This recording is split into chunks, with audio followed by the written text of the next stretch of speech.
I have a confession that I am not Lindsay Hills.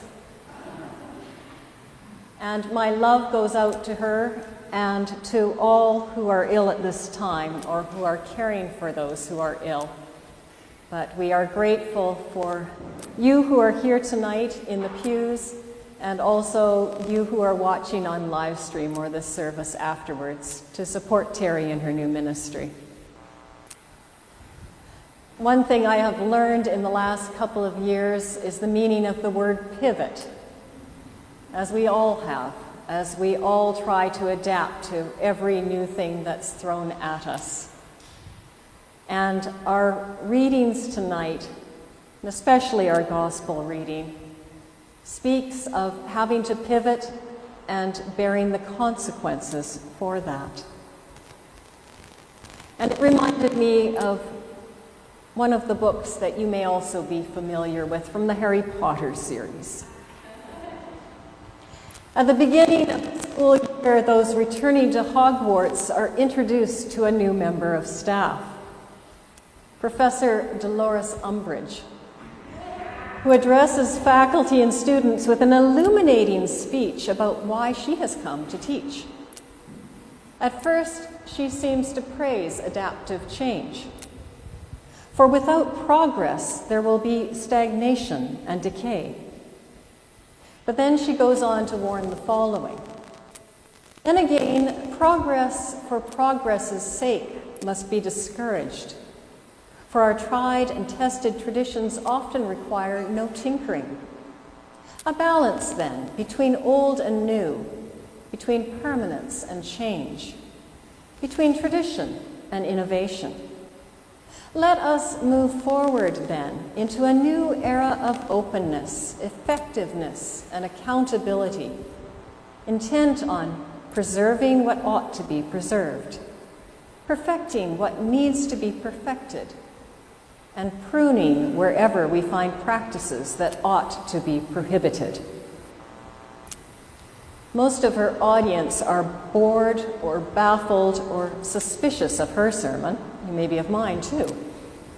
I'll tell you what it means, said Hermione ominously. It means the ministry's interfering. And the battle lines are soon drawn. Friends are set against one another through mistrust and misinformation. Only love and loyalty to the truth will bring them through the darkness of their lives. Change and conflict bring out the best and the worst in us. Today, the Anglican Church commemorates William Laud, Archbishop of Canterbury from 1633 to when he was executed in 1645. So you know already how it ends.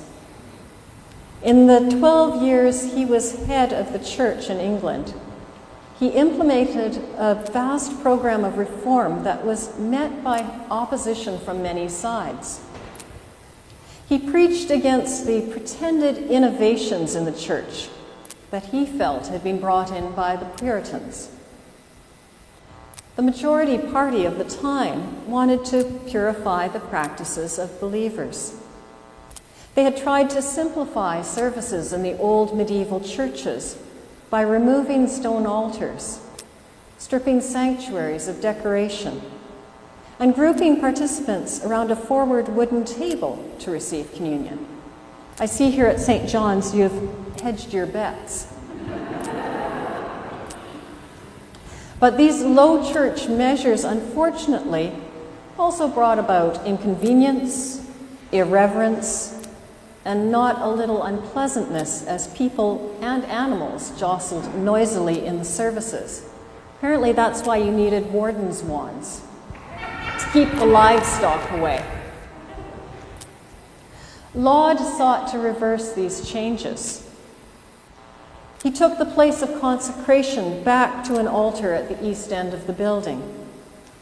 Sanctuaries were fenced in by a rail where people knelt to receive communion in a line. If he had stopped by rearranging the furniture, perhaps most would have accepted it.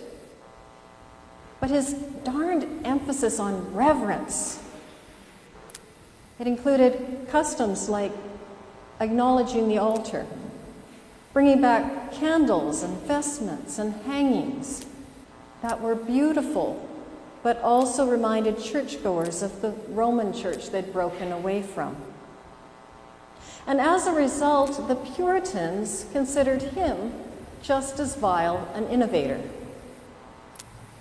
He's remembered for his emphasis on the beauty and the mystery of worship. But the way he went about his correctives in practice also led to a trial, imprisonment in the Tower of London, and eventually beheading. So that's cheerful news.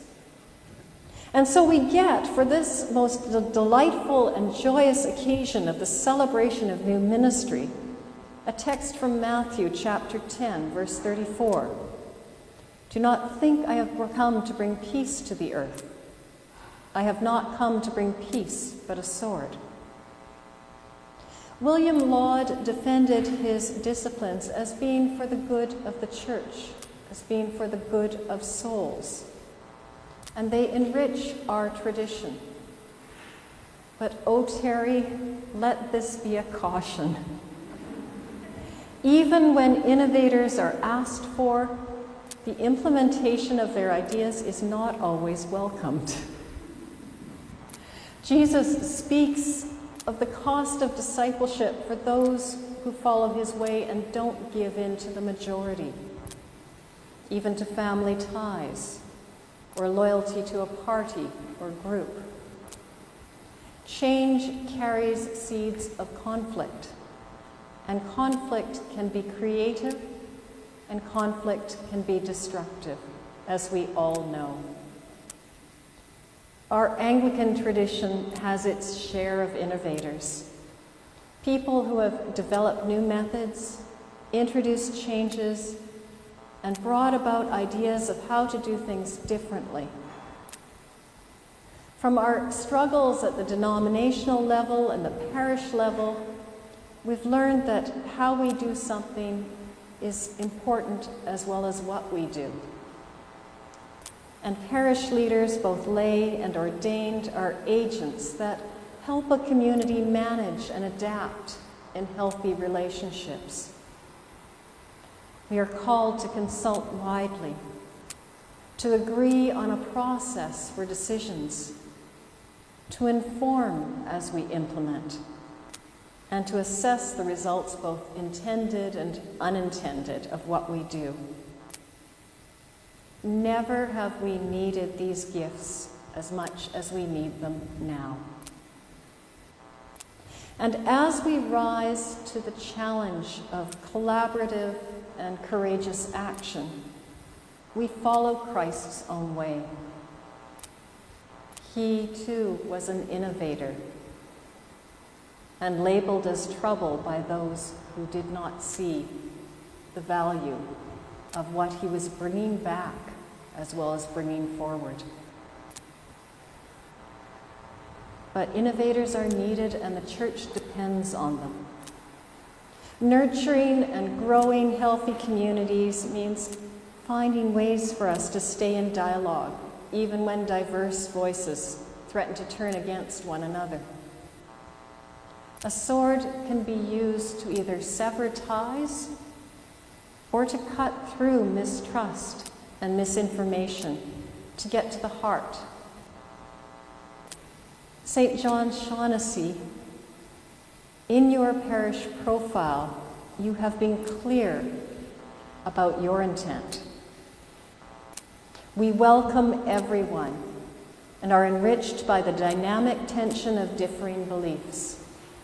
We embrace doubt, pray hopefully, and celebrate diversity. We practice our faith in everyday lives, are strongly committed to social justice, and believe in the power of the gospel of Jesus Christ to transform lives. Terry, this community has invited you to be clergy leader among them. Tonight, they are committing to work with you as disciples, as innovators, as agents of gospel change. And we who are witnesses will do all in our power to support this parish in its mission. We are all in. Progress for progress's sake may well be discouraged, but progress for the sake of the gospel is worth the cost. As Jesus says, those who lose their life for my sake will find it. Hold each other to this in love and truth. Amen.